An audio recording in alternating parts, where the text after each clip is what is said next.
You're listening to the Daily Sales Tips podcast, and I'm your host, Scott Ingram. Today's tip comes from Jeff Bajorek. Jeff is a consultant and coach to B2B sales leaders and host of the Rethink the Way You Sell community. Here he is. Asking for referrals is tough. It's tough to get a little more vulnerable with your client or your customer. It's tough to ask for something else after you've already delivered what they've paid for, and feeling like asking for something that they didn't necessarily pay for may feel a bit much. Here's the thing though, and perhaps it's good that it's so difficult to do because it is the fastest, most efficient, most effective way to really grow your business. And most importantly, it's a way for you to replicate some of your best customers. And that is something that I can't believe is overlooked as often as it is. You want more of your best customers. Remember, I've told you, you'll never have a better day in sales than when you fire your worst customer. So the flip of that coin is to find more of the ones that you really love to serve. So here's my brief 4-step, simple process, simple framework for asking for more referrals. And here's the real kicker. The first 2 of these steps, you should be doing anyway. Only 5% of people, 5% of professional sellers, in my estimation, are asking these questions. And I'm going to tell you right now, unequivocally, I believe that is the most primary, most fundamental reason that they're the top 5%. Okay, are you ready? Here we are. Step 1, why did you choose to do business with us the first time?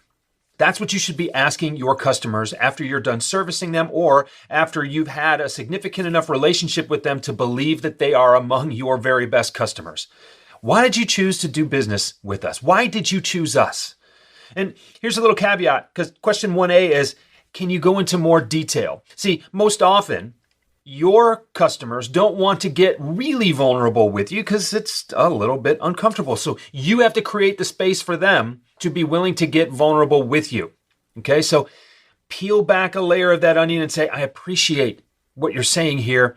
It would be really helpful if you could be as specific as possible because, quite frankly, I really treasure our relationship and I want to build relationships like this with more customers, clients like you. Okay, so give them the space to go a little deeper and give you the information that you really need, and then you really have something that you can work with. The second question is, why do you continue to do business with us? Now, there's an outside chance that that question won't apply to you because you sell something highly transactional. Okay, let it go. Move on. That's fine. But for the overwhelming majority of you watching this, you want customers for life, not customers for a day. So why do you continue to do business with us? This is going to help you because their motive to stay is often different, though related to their initial motive for coming on board. Your third question, and this is where the referral part starts, do you know anybody who might also appreciate that kind of value, that kind of relationship, that kind of customer experience, whatever it is? That is going to get them thinking. And now here's the killer. This is the real, this is where the rubber meets the road. This is where your referrals go from just a list of names to actual warm introductions. And those warm introductions are often very favorable. Would you be willing to introduce us? Now, a lot of people stop way short of that. And think about it. What would you rather get? Would you rather get a list of 3 names that you could cold call? Or would you rather be walked into the side door of the office, figuratively or literally, of more people who could very well be your future best customers?